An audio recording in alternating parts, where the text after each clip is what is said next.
अशोक! अशोक!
प्रिय देव नाम प्रिय देवों सा प्रिय वो कहलाए। शूरवीर बलवान दयामय प्रजापाल रक्षक करुणामय वो कहलाए। कल्याणमस्तु। समदर्शी चक्रवर्ती राजा प्रियदर्शी वो कहलाए।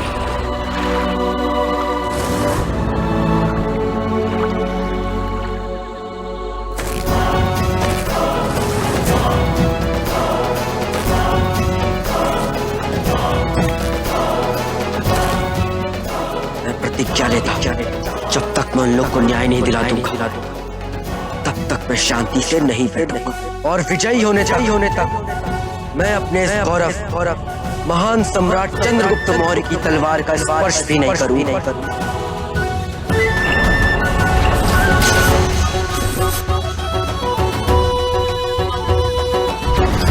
अब राजभवन तक पहुंचने का एक ही सुरक्षित मार्ग है, जल मार्ग।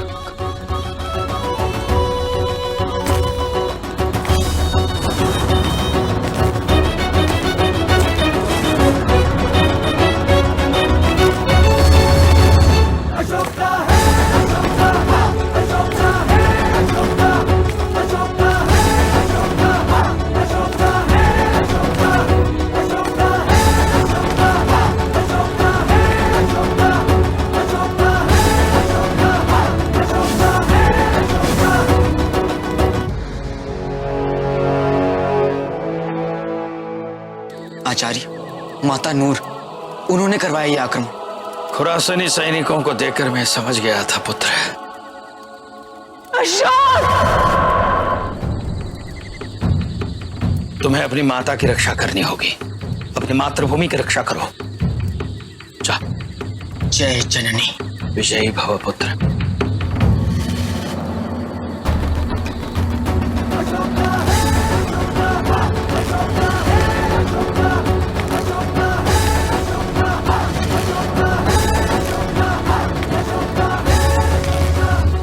क्या हुआ धर्मा? तेरा बेटा अशोक आया नहीं? क्या हुआ तेरे विश्वास का? बुला अपने पुत्र को। और दर्द भरी पुकार होगी तो शायद वो आ जाए।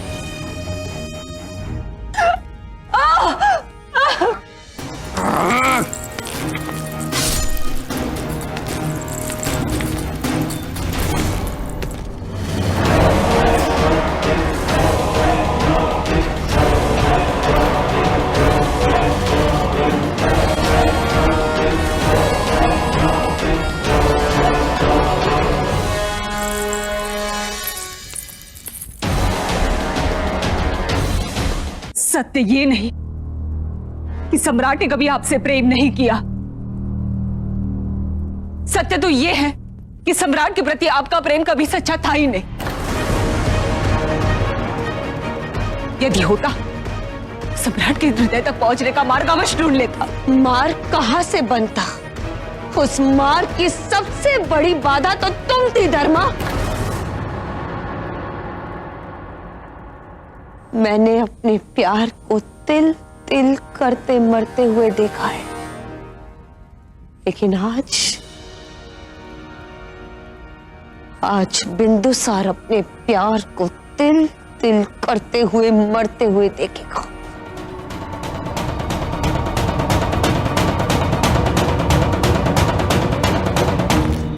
श्यामक, अरे पितामाई, आप मुझे कैसे रोक सकते हैं? वहाँ हमारा परिवार बहुत बड़े संकट में है। पिताजी, माँ, सभी। तुम बहुत छोटे हो श्यामक, तुम अभी नहीं जा सकते हो। मैं इतना भी छोटा नहीं हूँ कि मैं अपने कर्तव्य और अपने दायित्व की उपेक्षा करूँ।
मावटी माँ,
अशोक ने जो कुछ भी किया वो अपने मां को बचाने हेतु किया।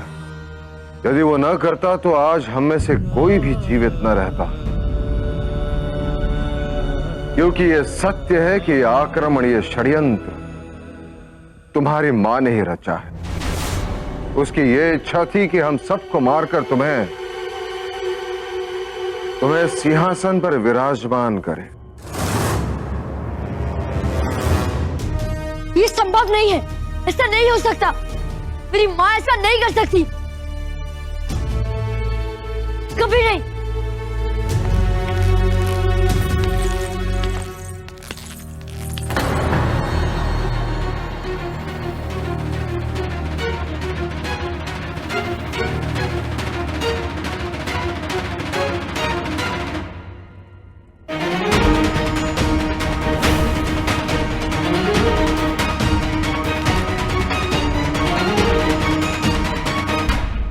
तुम मेरे पोते हो, मैं तुम्हारे साथ हूं हमेशा।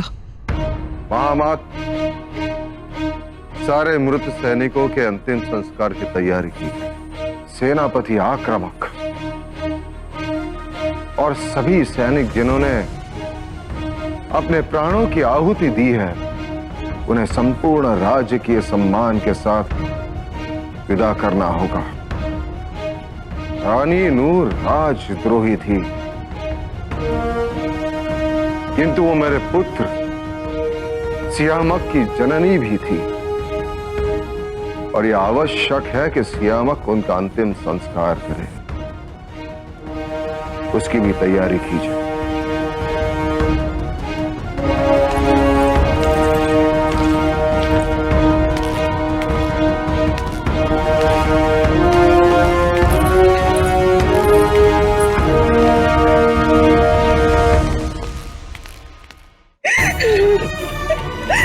ये क्या किया आपने अशोक? एक मां की हत्या की, पुत्र से उसकी मां को छीनाया आपने। माँ, मैंने जानबूझ वो पाप था अशोक, आपने किसी के प्राण लिए, आपने वो लिया जिसे आप लौटा नहीं सकते हो। मेरा पुत्र हत्यारा बन गया, उसके हाथ किसी की हत्या का लहू है। अब अशोक के हाथ से रक्त तो धो सकती हैं देवी, किंतु उसकी नियति को परिवर्तित नहीं कर सकेंगी आप। कभी न कभी तो ये होना ही था देवी। किंतु मैंने अपने पुत्र के लिए ऐसी कामना कभी नहीं की थी आचार्य।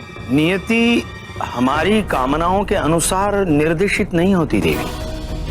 नैतिकता और सत्यता का मार्ग केवल एक ही हो, ये भी संभव नहीं है देवी। सब परिस्थिति पर निर्भर करता है। आत्मरक्षा के लिए या किसी और की रक्षा के लिए किया गया प्रहार, ये हिंसा नहीं हो सकती देवी। अपनी माता का संरक्षण करना संतान का दायित्व होता है, संतान का धर्म होता है, और अपने धर्म की रक्षा हेतु किया गया कोई भी कृत्य ये पातक नहीं होता देवी। पर मैं ही क्यों आचार्य? मैंने उन्हें तो पहुंचाया है जो मेरे अपने हैं। पहले इसका नाम अशोक इसीलिए रखा ताकि ये सब कुछ शोक से मुक्त कर सके, किंतु आज इसलिए अपने भाई को इतनी असहनीय पीड़ा पहुंचाई है। माँ, माँ, आचार्य, को क्या हो गया? त्वरित जल का प्रबंध करो।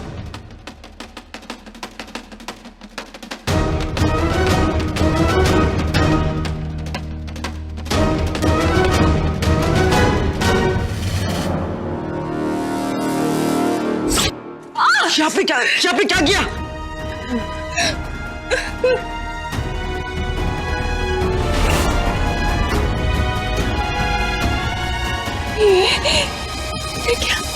देवी, किसी ने आपको तंत्र विद्या के दुरुपयोग से वशीभूत किया है, और ये उसी का प्रमाण है। अब इससे यह स्पष्ट हो रहा है देवी, पिछले कई दिनों से आपके साथ जो भी घटित हो रहा है, आपका अस्वस्थ होना, आपका भय, आपकी असुरक्षा, आपके व्यवहार का परिवर्तन, सबका संबंध इसी से ही था।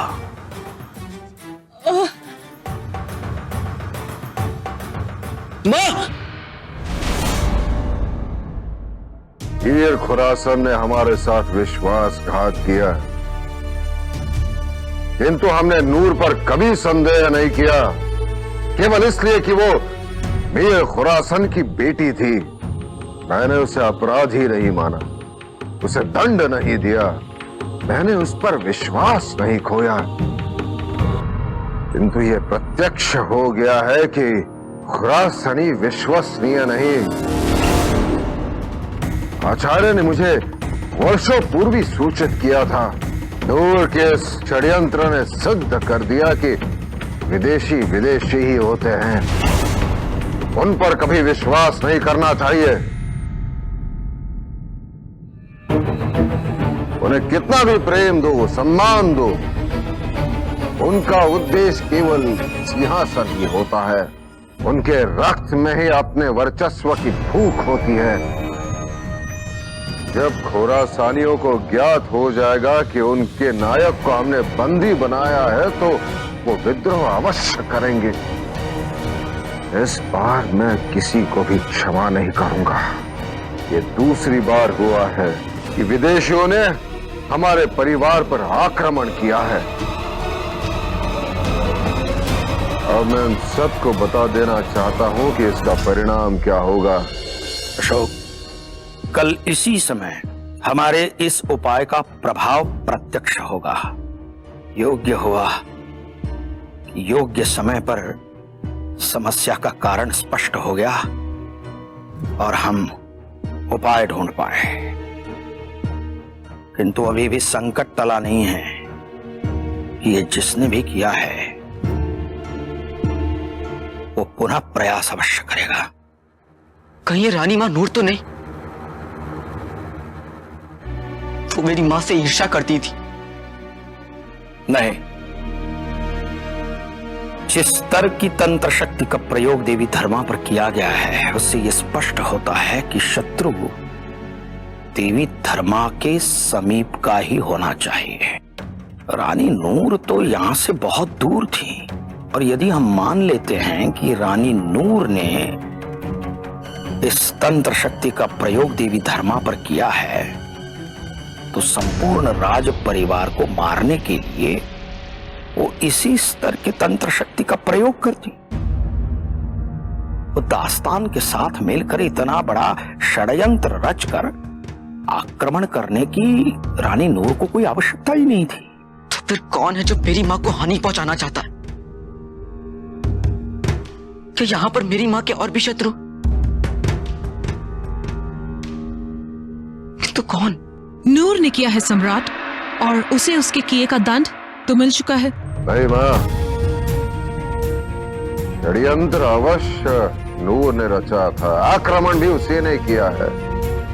किंतु जिस प्रकार आक्रमण हुआ है,